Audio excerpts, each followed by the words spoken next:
नमस्कार, V news में आपका स्वागत है। मैं हूं बलवीर वैद।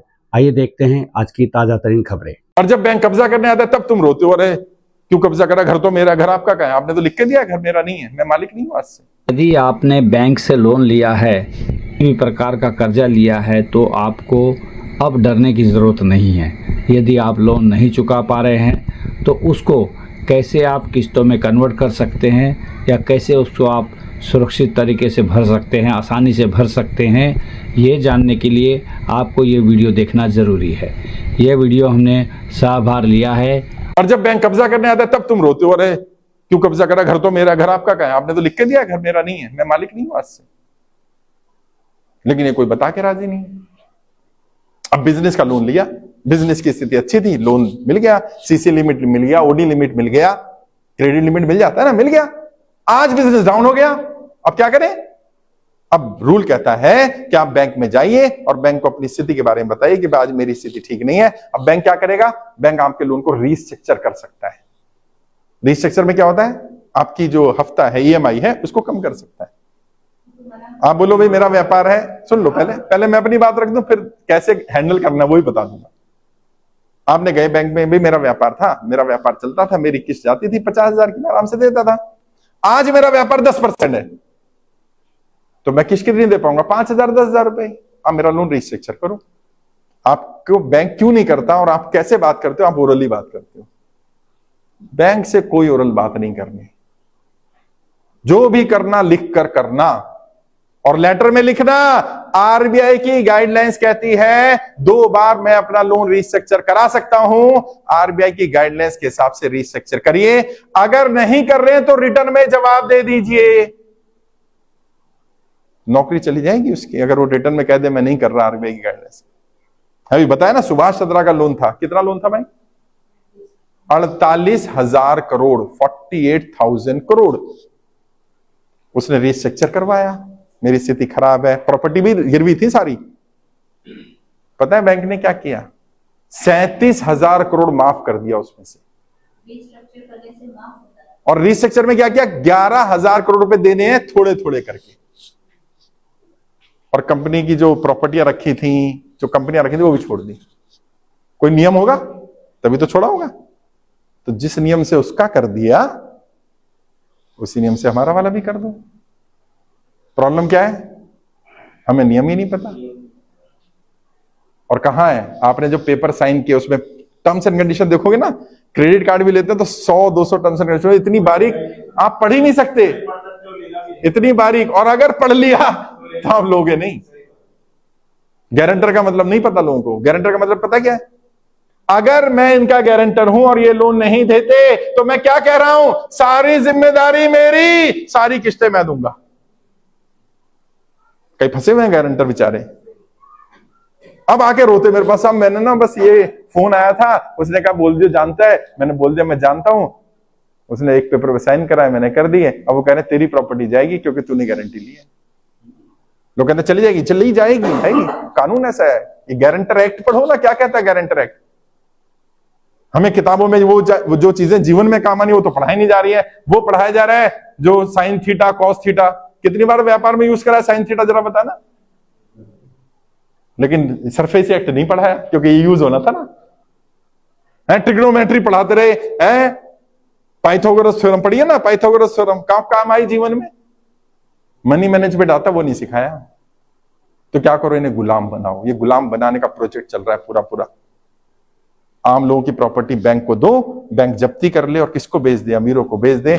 आम इंसान को गरीब बनाओ। 2 ही कैटेगरी रह जाएंगी, एक अमीर रह जाएंगे और एक गरीब रह जाएंगे। ये जो हम और आम मिडिल क्लासेस को समाप्त करने की प्लानिंग है, सिस्टमैटिक प्लानिंग है।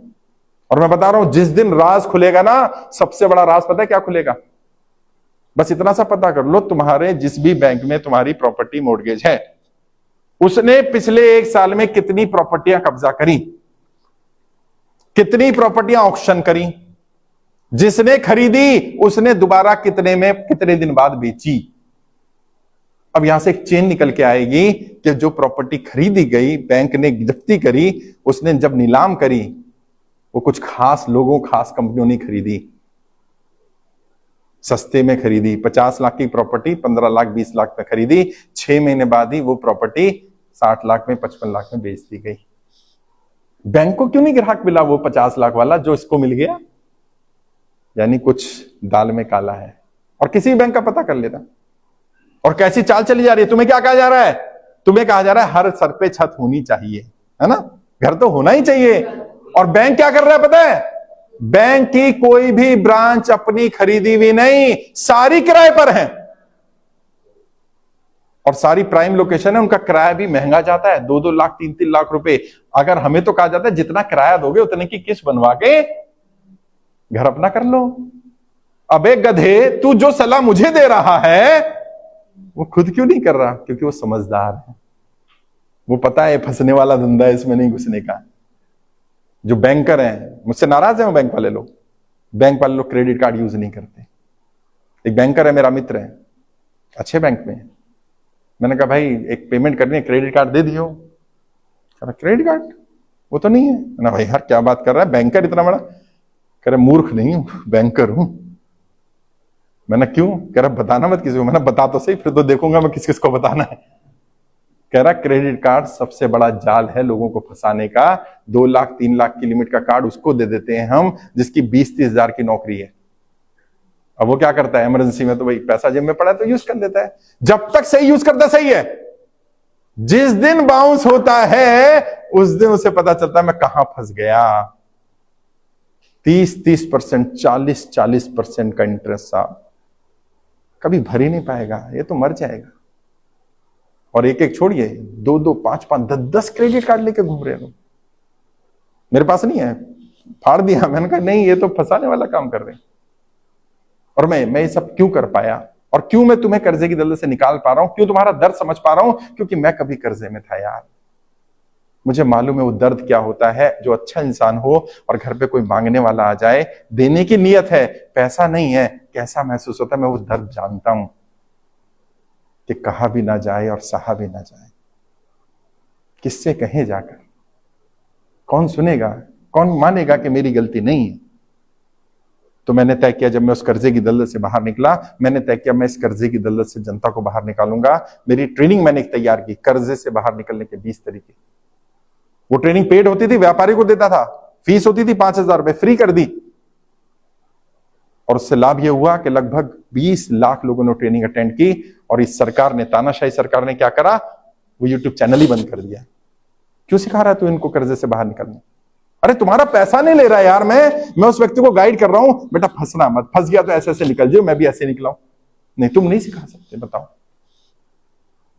ये आजादी, ये डेमोक्रेसी है, ये तानाशाही है।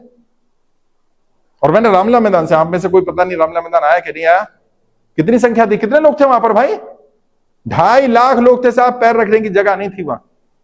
मैंने वहां से भी कहा था, मैं फिर कह रहा हूं, मैं नहीं चाहता कि मुझे किसी नेता के खिलाफ बोलना पड़े, किसी पॉलिटिकल पार्टी के खिलाफ बोलूं। हमारी किसी नेता किसी पार्टी से लड़ाई नहीं, लेकिन अगर ये नेता सुधरेंगे नहीं, अगर ये पार्टियां यही सब करते रहेंगी कि जाति धर्म में लड़ाते रहो और इन्हें यूज करते रहो, इनका वोट लेते रहो, तो अब ये ज्यादा दिन चलने वाला नहीं।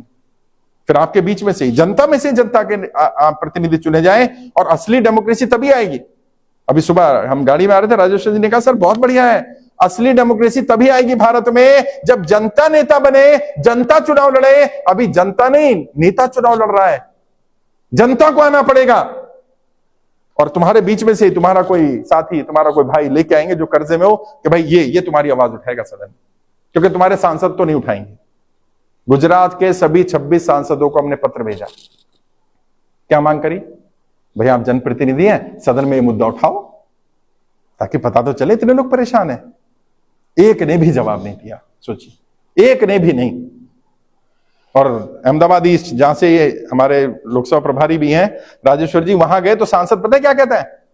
कहता है भाई मैं जनता की कर्जा माफी के लिए सांसद नहीं बना, और अगर तुझे इतना हमदर्दी है जनता से तो तुम सदन में जाओ और खुद कर लो जनता का कर्जा माफ, मैं तो नहीं करूंगा। बताइए क्या एटीट्यूड है? अरे भाई मित्रों ने तुम्हें पैसा दिया, मान लिया, जनता ने भी तो वोट दिया यार, जनता की इतनी तो बेइज्जती मत करो। है ये तो हमारी गुलाम है, ये तो हमारे हिसाब से चलेगी। लेकिन जिस दिन जनता समझ गई, जिस दिन जनता का भेजा फिर गया कि एक बार इनको सबक सिखा लो जरा।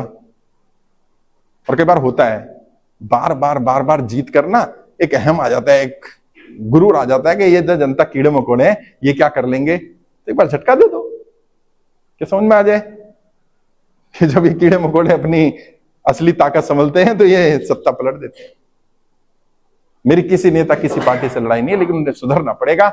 या तो जनता कर्जा माफ कर दे, और मैं कह रहा हूं तुम्हारे यहां भी आएंगे, चुनाव आने वाला, नेता आएंगे, एक ही सवाल कर रहा है, भाई साहब जनता का कर्जा माफ करोगे कि नहीं करोगे? बस अगर वो कहे करूंगा, उसका साथ देना, बोले नहीं करूंगा, बोलो तू कौन मैं कौन, हम भी साथ नहीं देंगे। सिंपल, किसी पार्टी का हो, हमें कोई फर्क नहीं पड़ता।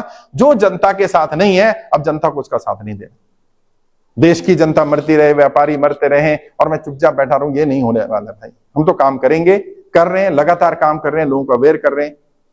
और देखो हमारे इस काम के कारण ही क्या हुआ, पिछले लगभग 18-20 महीने में 2 लाख से ज्यादा लोगों को हम आत्महत्या करने से रोक चुके हैं साहब। ये बड़ी अचीवमेंट है। जहां भी जाते हो ना, 2-4-5 लोग मिल जाते हैं, कहते साहब आज जिंदा हूं तो आपकी वजह से हूं, आपकी वीडियो सुन ली थी, वरना आज दुनिया में नहीं होता। यही मेरी अचीवमेंट है। और मैं आपसे भी कह रहा हूं, देखो मैं आज यहां आ गया वडोदरा में, मैं तुम्हारे घर तुम्हारे मोहल्ले में तो नहीं आ सकता, तुम जा सकते हो। बस इतना सा काम कर लो, तय कर लो मेरे मोहल्ले में कोई व्यक्ति कर्जे कारण आत्महत्या नहीं करेगा। बस इतना तय कर लो। किस जाति का किस धर्म का मुझे मतलब नहीं, अपने इधर 50 घर, इधर 50 घर, इधर 50 घर, इधर 50 घर तय कर लो, सबसे मिलो, बोलो भाई कोई कर्जा हो, परेशानी हो, दिक्कत हो तो बता दियो। कर्ज मुक्त भारत अभियान चल रहा है देश में, अभियान निःशुल्क है, कोई गलत कदम मत उठाना, एक आदमी तेरी लड़ाई लड़ रहा है, संदेश पहुंचा दो उस तक। बस पता नहीं किसका जीवन बच जाए। तुम्हारे व्हाट्सएप में, कॉन्टेक्ट्स में जितने व्हाट्सएप ग्रुप्स हैं, पता है क्या समस्या है? लोगों की गाड़ी दिखती है, घर दिखता है, फैक्ट्री दिखती है, लगता है अच्छा कमा रहा होगा, पता नहीं कितना परेशान होगा। बस व्हाट्सएप पे एक मैसेज डाल दो, क्या देश में कर्ज मुक्त भारत अभियान चल रहा है, अभियान निःशुल्क है, अधिक जानकारी के लिए गूगल पे सर्च कर कर्ज मुक्त भारत अभियान, कोई गलत कदम मत उठाना। मुझे मैसेज मिला, मैंने आगे भेज दिया। बस ये भी बताने की जरूरत नहीं मैं जुड़ा हूं। पता नहीं किसका जीवन बच जाए, पता नहीं कौन व्यक्ति ऐसा हो जो परेशान हो रहा हो, टेंशन में हो रहा हो, और वो कहे यार नहीं, एक आदमी कह रहा है तो सुन लीजिए इसके। मैं यही कर सकता था, मैं यही कर रहा हूं। मैं कोई सरकार में नहीं, मैं कोई नेता नहीं हूं, मैं कोई सांसद विधायक नहीं हूं, मेरे लोग सत्ता में नहीं है, मैं ज्यादा नहीं कर सकता। कई लोग मुझसे उम्मीद करते हैं कि आप बहुत कुछ करिए, ये भी कर दीजिए। भाई मेरी भी लिमिटेशंस है। वैसे मैं आपके लिए सुप्रीम कोर्ट में PIL भी लगा रहा हूं। आज की खबरों में इतना ही। अगली खबरों के साथ फिर मिलते हैं, तब तक के लिए नमस्कार।